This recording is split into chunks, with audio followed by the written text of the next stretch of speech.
Students, आज हम fibre to fabric chapter की सेकंड वीडियो लेकर आए हैं। तो जैसे कि हमने फर्स्ट वीडियो में नेचुरल फाइबर्स के बारे में पढ़ा था, जिसमें हम लोगों ने कॉटन एंड जूट पढ़े थे। तो कॉटन हमको किससे मिल रहा था? कॉटन हमको मिल रहा था फ्रूट पार्ट से, और जूट हमको मिल रहा था स्टेम पार्ट से। तो ये जब हमने फाइबर ऑब्टेन कर लिए, अब उसके बाद हमारा नेक्स्ट प्रोसेस क्या होगा?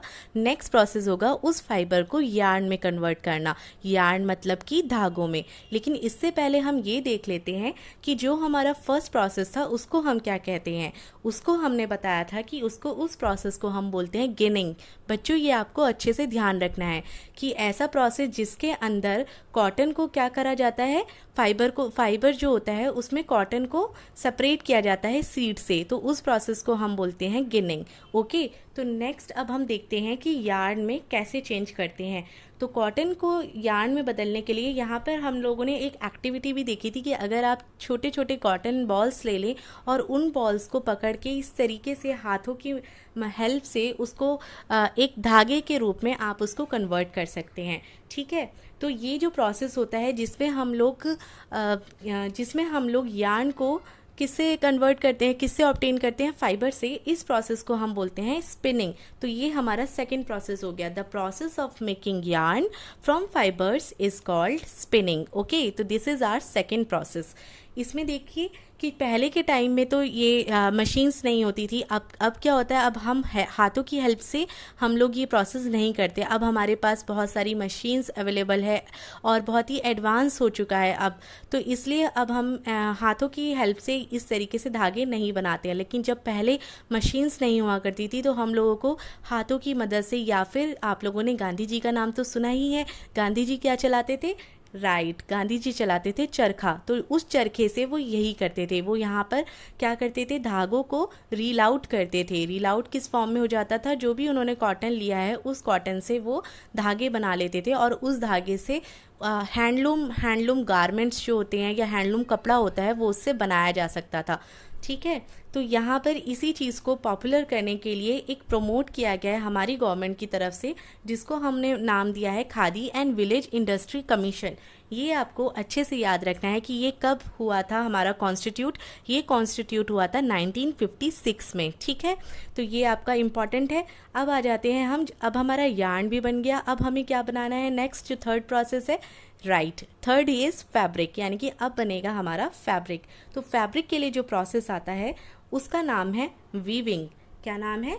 वीविंग। तो फर्स्ट हमारा हो गया ginning, second was spinning, and third हमारा हो गया वीविंग। वीविंग का मतलब होता है बुनाई करना। ठीक है, तो यानी कि धागे जो हो गए, धागे के अलावा अब धागों को हमने क्या कर दिया? बुनकर उससे क्या बना दिया? हमने गारमेंट बना दिया या एक कपड़ा बना दिया, तो उसको हम बोलेंगे वीविंग। तो बच्चों, यहाँ पे एक बहुत ही इंटरेस्टिंग सी एक एक्टिविटी दी गई है जो कि आप बहुत ही आसानी से और बिल्कुल चुटकियों में उसको कर सकते हैं। कैसे करेंगे? इसके लिए आपको दो अलग अलग कलर के पेपर चाहिए। देखिए, यहाँ पे एक ग्रीन कलर का पेपर है और एक रेड कलर का पेपर है। तो एक पेपर को तो आपको पतली पतली स्ट्रिप्स काट लेनी है और एक पेपर को आपको हॉरिजॉन्टल लाइंस में कट कर लेना है। तो जब उसको आप हॉरिजॉन्टल लाइंस में यहाँ पर कट कर लेंगे तो जो आपने पतली स्ट्रिप्स काटी हैं उस पतली स्ट्रिप को आपको जिगजैग फॉर्म में, अप एंड डाउन फॉर्म में उसके अंदर डाल देना है, एक तरीके से पिरो देना है उसको। तो यहाँ पे ये प्रोसेस दिखाई गई है कि वीविंग जो होती है वो किस तरीके से होती है। जो धागे होते हैं, बहुत सारे धागे हो जाते हैं, उन धागों को किस तरीके से बुना जाता है कि एक क्या बन जाता है? पूरा का पूरा फैब्रिक बनकर रेडी हो जाता है। ठीक है, तो इसके दो टाइप हैं। दो टाइप कौन से हो गए? एक तो हमारा हो गया वीविंग, और जो सेकंड टाइप है वो होता है निटिंग। अब निटिंग का मतलब होता है बुनाई करना। बुनाई करने से मतलब जैसे कि स्वेटर बुनते हैं, आपने देखा होगा अपनी मदर को या फिर ग्रैंड मदर को देखा होगा, वो क्या करते हैं? वो ऊन लेते हैं और ऊन से इस तरीके से दो बड़े नीडल की हेल्प से यहाँ पर क्या किया जाता है? उसको एक तरीके से ऊन का गारमेंट बनाया जाता है, जैसे कि स्वेटर हो गया या कुछ भी मोजा हो गया। तो ये सारी चीज़ें यहाँ पर बनाई जाती है। तो इस प्रोसेस को हम बोलते हैं निटिंग। तो यार्न से फैब्रिक बनाने के लिए दो प्रोसेस हमने पढ़े हैं। First was weaving and second was knitting. Okay, तो अब हम देखते हैं इसकी हिस्ट्री ऑफ क्लोथिंग मटेरियल। अब इसमें क्या है, इसके अंदर ये बताया गया है कि पहले के टाइम पर जब हमारे पास कपड़े नहीं होते थे पहनने के लिए, या लोगों को नॉलेज नहीं थी कि कपड़े कैसे बनते हैं, तो उस टाइम पे क्या करते थे जो ह्यूमंस थे वो पत्तों को लेकर, या फिर जो बार्क हो गई, स्टेम की बार्क हो गई, पेड़ों की छाल जिसे बोलते हैं, उनसे कपड़े बनाते थे और उनको वो पहनते थे। ठीक है, तो लेकिन अब क्या हो गया, अब ऐसा हो गया कि जो पहले अब जो गारमेंट भी बन के रेडी हो जाते हैं, उन गारमेंट की भी शेप दी जाती है। जैसे आप अलग अलग तरीके के कपड़े पहनते हैं, स्कर्ट पहनते हैं, फ्रॉक पहनते हैं, जीन्स पहनते हैं, तो ये सारे के सारे किससे मिलकर बने होते हैं, गारमेंट से।